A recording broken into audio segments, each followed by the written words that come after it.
저는 오늘 다니엘서 1장 1절에서 9절의 말씀을 가지고 뜻을 정하여 사는 인생이 됩시다 라는 제목으로 말씀을 드리고자 합니다.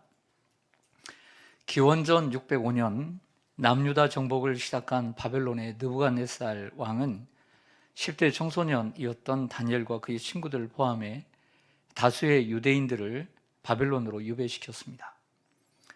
이방 땅에 포로가 되어 잡혀갔지만 다니엘과 그의 친구들은 바벨론 사람들이 원하는 대로 살지 않고 하나님이 기뻐하시는 삶을 살았습니다. 그래서 하나님은 다니엘과 그의 친구들에게 복을 주셨고, 다니엘은 오랜 기간 동안 총리로서 하나님께 영광을 돌리며 사는 삶을 살았습니다. 우리는 다니엘서를 통해 우리는 낯선 땅, 외진 곳, 그리고 이방 땅에서도 하나님을 성실하게 섬기면서 하나님을 영화롭게 했던 사람들을 만날 수 있습니다. 오늘 다니엘서 1장 제가 앞부분을 읽었습니다. 우리는 다니엘서 1장을 잘 알고 있습니다. 느부갓네살 왕은 환관장 아스부나스에게 이스라엘 자손 중에서 왕족과 또 귀족 몇 사람, 곧 흠이 없고 용모가 아름답고 모든 지혜를 통찰하며 지식에 통달하며 또 학문에 익숙하여 왕궁에 살만한 이 소년들을 데려오게 합니다. 그들에게 바벨론의 학문과 언어를 가르치고 그들에게는 왕이 먹는 음식과 왕이 마시는 포도주로 3년을 양육하여 그들 앞에 왕 앞에 서도록 명령을 내렸습니다. 이 3년이 시작되었습니다. 그 가운데 또한 다니엘과 세 친구가 있었습니다. 그런데 더 놀라운 것은 이 다니엘과 세 친구들이 뜻을 정하여 왕의 음식을 먹지 않고 왕이 마시는 포도주로 자신을 더럽히지 않도록 환관장 아스부나스에게 요구를 한 것입니다. 그러자 하나님이 다니엘로 하여금 환관장에게 은혜와 긍휼을 입게 하였다. 이것이 제가 읽은 1절에서 9절까지의 줄거리입니다. 그러나 환관장 아스부나스에게 이 부탁을 했지만 어찌 그게 쉽게 허락될 수 있겠습니까? 그도 아랫사람이 있지만 위에는 느부갓네살 왕이 있습니다. 그 왕의 명령을 어떻게 쉽게 어기고 자기 마음대로 할 수 있겠습니까? 쉽게 허락되지 않은 상황입니다. 이럴 때 필요한 건 무엇일까요? 다니엘은 우리들에게 이걸 보여줍니다. 이럴 때 필요한 건 믿음입니다. 여러분, 우리가 살면서 한두 번씩 교회에 갈 수 없고 예배드리러 갈 수 없는 상황이 닥칠 수 있습니다. 예배할 수 없고 교회 갈 수 없는 이러한 상황에서 우리가 교회 가고 예배할 수 있는 길은 믿음으로 말하고 행동하는 것입니다. 요즘은 그렇지 않지만 예를 들어 군대에 갔는데 교회에 갈 상황과 분위기가 전혀 아닙니다. 그럴 때가 있었습니다. 그럴 때 교회에 가고 예배 드릴 수 있는 길은 오직 믿음밖에 없습니다.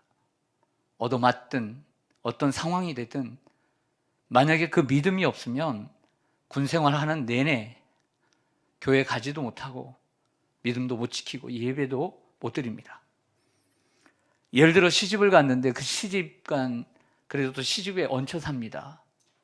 근데 종교가 다릅니다. 그 상황 가운데 교회 갈 수도 없고 그리고 예배 드릴 수 없는 상황이지만 그 가운데서 그 상황을 역전시키고 예배 자리로 나갈 수 있는 길은 오직 믿음으로 행동하는 것밖에 없는 것입니다. 사람이 두려워, 시댁 식구가 두려워, 아무것도 못하는 사람들은 정말 아무것도 못합니다. 예를 들어 코로나19로 교회 가기 어려운 상황일 수 있습니다. 이때 필요한 것도 믿음으로 말하고 행동하는 것입니다. 아무것도 못하는 사람은 정말 아무것도 못합니다. 믿음이 없이는 하나님을 기쁘시게 할 수 없고 하나님께 나아갈 수 없습니다. 어려운 상황을 핑계 삼아 안주하지 말고 오직 믿음으로 살기를 바랍니다. 사도 바울은 로마서 1장 17절에서 하박국 2장 4절에 하박국의 말을 인용해 이렇게 얘기합니다. 오직 의인은 믿음으로 말미암아 살리라. 묻고 싶습니다. 여러분들은 믿음이 살아 있습니까? 아니면 여러분들의 믿음은 죽어 있습니까? 여러분들의 믿음은 정말 살아 있다고 생각되십니까? 아니면 죽어 있거나 아니면 잠자고 있지는 않습니까? 바라기는 우리 시온산교회 성도님들은 정말 믿음이 살아있기를 원합니다. 그 상황 가운데 잠자거나 주눅들어 마치 죽은 것처럼 잊지 말고 다니엘처럼 믿음으로 말하고 믿음으로 행동해야 어떤 상황이 올지라도 믿음으로 살 수 있는 것입니다. 이게 믿음의 사람의 길인 것이죠. 바벨론의 느부갓네살 왕은 왜 다니엘과 3명의 친구들을 이처럼 3년 동안 준비시키고 양육시키고 훈련시킬까요? 바벨론의 느부갓네살 왕은 다니엘과 세 친구들에게 최고의 것을 원했습니다. 최고의 용모, 최고의 지혜, 최고의 지식, 최고의 능력, 최고의 학문, 최고의 바벨론 사람이 되기를 원했던 것이죠. 그러나 다니엘과 세 친구들은 세상이 원하는 최고의 사람이 아닌 자신의 최고의 것을 하나님께 드리기로 결심을 한 것입니다. 이 말씀은 오늘 이 시대를 살고 있는 우리 그리스도인들에게 정말 큰 도전이 됩니다. 왜냐하면 많은 성도들이 세상이 원하는 대로 최고의 사람이 되기를 원하기 때문입니다. 세상이 원하는 최고의 사람, 세상이 원하는 바벨론 사람, 세상이 원하는 능력의 사람 되기는 바라지만 다니엘과 3명의 친구처럼 자신의 것을, 최고의 것을 하나님께 드리기로 하는, 이렇게 결심하는 사람들이 필요한 시대입니다. 그리고 그러한 모습들을 찾아보기가 힘든 시대이기 때문에 오늘 이 말씀은 도전이 되지 않을 수가 없는 것이죠. 여러분들의 자녀들은 세상에서 최고의 최고가 되기를 원하십니까? 최고의 지식, 최고의 능력, 최고의 학문, 그래서 세상 사람들이 인정하는 최고의 사람이 되기를 원하십니까? 그건 사람의 욕심입니다. 우리는 그것을 원하는 것이 아니라 우리의 자녀들이 자신의 최고의 것을 하나님께 드리기로 결심하는 자녀가 되도록 우리는 만들어가야 합니다. 요즘 우리뿐만 아니라 어른도 그리고 아이들도 세상이 원하는 최고의 것을, 또 최고의 사람이 되기를 원하는 모습으로 걸어가고 있습니다. 우리는 다니엘에게서 배워야 합니다. 최고의 것을 하나님께 드릴 수 있기를 결심해야 합니다. 바벨론의 느부갓네살 왕은 남유다의 사람들 가운데, 귀족과 왕족 가운데 아주 뛰어난 용모와 그리고 지혜와 지식 그리고 학문을 가진 다니엘과 친구들을 선택해 그들을 3년 동안 양육을 시킵니다. 그 이유는 그들을 변화시켜서 바벨론을 따르는 사람들로 만들기 위함인 것이죠. 더 큰 그림은 바벨론화시켜서 결국에 그들이 침략한 남유다를 그들이 가서 더더욱 바벨론화시키려고 하는 것이 큰 그림인 것이죠. 그래서 다니엘과 세 친구들에게 새 집을 주었습니다. 그리고 새 이름까지 지어주었고 새로운 교육을 받게 했습니다. 바벨론의 학문과 바벨론의 언어를 배우게 했습니다. 그리고 음식조차 새로운 것이었습니다. 성경에 나오는 바벨론이란 이 바벨로니아 제국을 의미하기도 하지만 요한계시록 17장, 18장까지 성경에 나오는 바벨론이란 이름은 사단이 다스리는 세상과 세상이 다스리는 문화를 의미하는 단어입니다. 사단의 통치 아래 있는 세상을 의미하는 것이죠. 바벨론은 세상입니다. 그러므로 바벨론을 따르는 사람들이란 결국 세상을 따르는 사람들이라고 이름할 수 있습니다. 세상은 우리를 변화시켜 세상을 따르는 사람이 되기를 요구하고 원하고 있습니다. 그러나 하나님은 우리를 세상을 변화시키는 사람들이 되도록 우리를 도우십니다. 로마서 12장을 한번 찾아보겠습니다. 로마서 12장 1절과 2절입니다. 신약성경 256쪽 로마서 12장 1절과 2절입니다. 그러므로 형제들아, 내가 하나님의 모든 자비하심으로 너희를 권하노니 너희 몸을 하나님이 기뻐하시는 거룩한 산 제물로 드리라. 이는 너희가 드릴 영적 예배니라. 너희는 이 세대를 본받지 말고 오직 마음을 새롭게 함으로 변화를 받아 하나님의 선하시고 기뻐하시고 온전하신 뜻이 무엇인지 분별하도록 하라. 아멘. 우리 함께 다시 한번 읽겠습니다. 여러분들이 한번 읽어보시죠. 시작.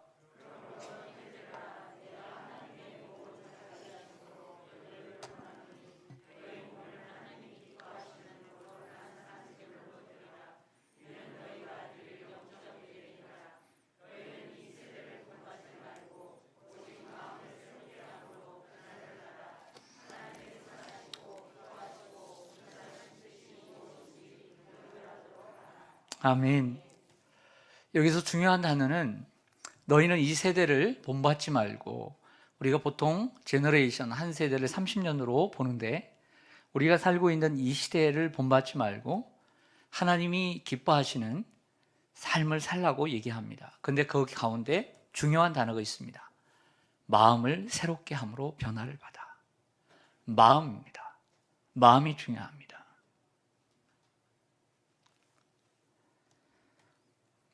다니엘과 세 친구들이 비록 이방 땅 바벨론에 살아도 세상을 따르는 사람들이 아닌 세상을 변화시키는 하나님의 사람으로 살 수 있었습니다. 그것은 하나님께 헌신하는 마음이 있었기 때문입니다. 여러분들에게 묻고 싶습니다. 지금 세상은 사람들이 말하고 있지 않고 세상이 말해주지 않고 있어도 이 세상을 따르는 사람들이 되기를 사단이 우리 그리스도인들에게 요구하고 계략을 짜고 있습니다. 이럴 때 여러분들의 마음은 어떠합니까? 정말 이 세대를 닮고 싶고 이 세대를 본받고 싶고 이런 마음 없습니까? 여러분들의 마음은 정말 하나님께 드리는 헌신이 있습니까? 마음에서부터 시작됩니다. 오늘 여러분들 우리는 한국교회는 설교가 많습니다. 목회자들이 설교 때문에 힘들죠. 그러나 이 설교로 인해서 영향을 끼칠 수 있으니까 힘들지만 보람이 있습니다. 우리는 말씀을 들어야 하기 때문이죠. 그리고 말씀을 들어야 바른 길로 갈 수 있기 때문이죠. 하지만 그럼에도 불구하고 살아있는 하나님의 말씀, 복된 하나님의 말씀이라도 땅이 돋지 않으면 안 듣는 것보다 못합니다. 땅이 돋지 않으면 아무리 하나님의 말씀을 들어도 더 나쁜 풀만 나고 나쁜 뿌리만 내리게 됩니다. 그러므로 하나님의 말씀은 옥토밭으로 들어야 합니다. 그래야만이 하나님의 말씀이 살아 움직입니다.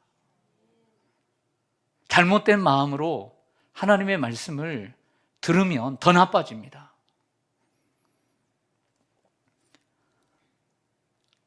마찬가지로 우리가 세상을 살면서 중요한 건 마음입니다.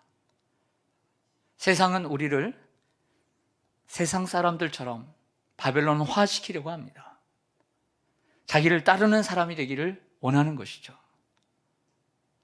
그런데 많은 그리스도인들이 그 세상을 의식도 없이 생각도 없이 그냥 따라가 버리고 따라가는 것이 잘 된 것인지 못된 것인지 모르고 그냥 따라가 버립니다.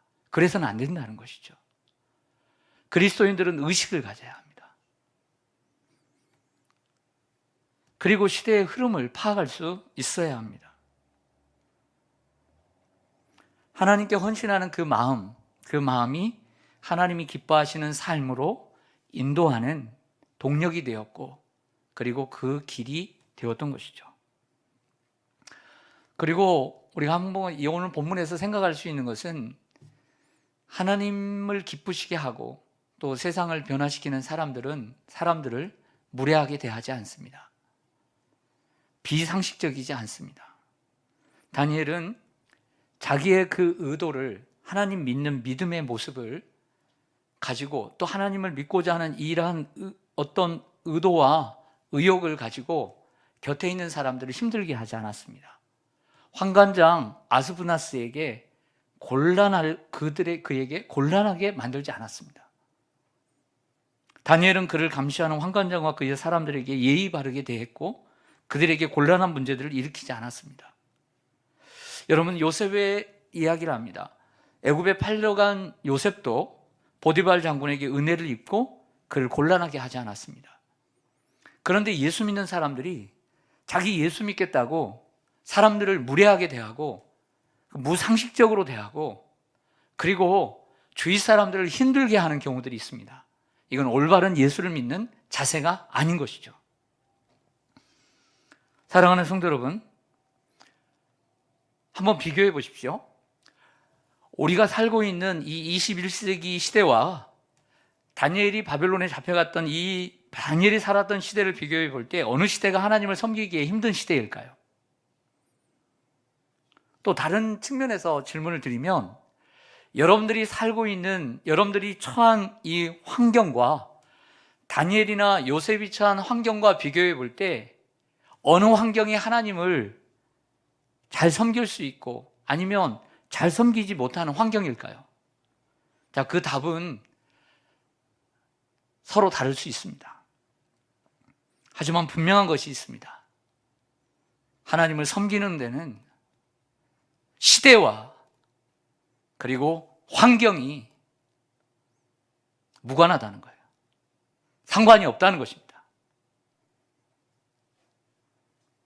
어디에서든 우리는 하나님을 섬길 수 있습니다. 이것을 다니엘이 우리들에게 보여주죠. 원망할 수 있습니다. 불평할 수 있습니다. 다니엘도 얼마든지 불평할 수 있고 원망할 수 있습니다. 요셉도 얼마든지 원망할 수 있습니다. 여러분도 충분히 여러분들의 어려운 삶을 돌아오면서 왜 나는 이럴까? 원망할 수 있습니다. 그러나 하나님은 그렇게 살기를 원치 않으시는 거죠. 우리는 어느 시대를 살든 어디에 있든 하나님은 우리가 사람들에게 은혜 있기를 원하십니다. 그리고 그렇게 하실 수 있습니다. 말씀을 정리하겠습니다. 오늘 다니엘을 통해서 두 가지 메시지를 드립니다. 세상은 언제나 우리에게 최고의 것을 원하지만 다니엘은, 그의 친구들은 최고의 것을 하나님께 드리기로 결심했습니다. 우리 그리스도인들도 세상에 물들어 세상이 원하는 대로 최고의 것을 원합니다. 세상이 요구하는 대로 살려고 합니다.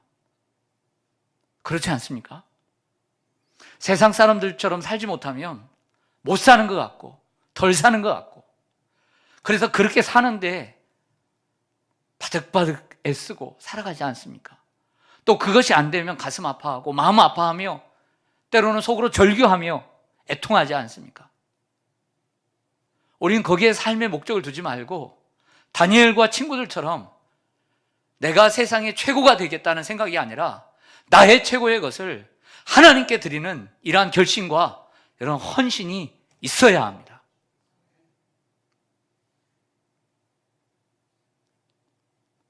오늘 이러한 헌신과 결심이 없으면 오늘 여기 마당만 밟고 갈 뿐입니다.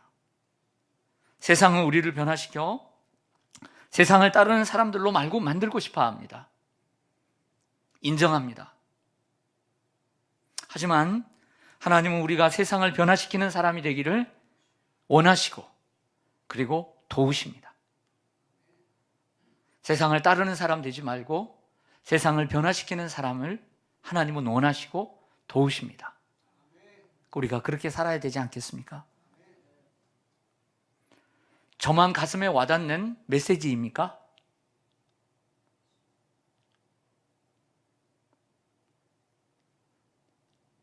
저 또한 이 메시지를 저 자신에게 먼저 주고 있습니다. 저 자신에게만 찔리는 메시지입니까? 저 자신만 결단하게 하는 메시지입니까? 오늘 다니엘을 통해 우리가 인생을 어떻게 살아야 할 건지, 삶의 방향이 어때야 되는지, 우리가 이 시대를 분별하고 정말 마음을 하나님께 헌신해서 세상이 원하는 대로 살지 말고 하나님이 원하시는 대로 최고의 것을 하나님께 드리며 세상을 따르는 사람이 되지 말고 세상을 변화시킬 수 있는 이러한 사람이 되도록 우리가 결단할 때 하나님 우리를 도우시고 그렇게 만드실 줄로 믿습니다. 네, 기도하겠습니다.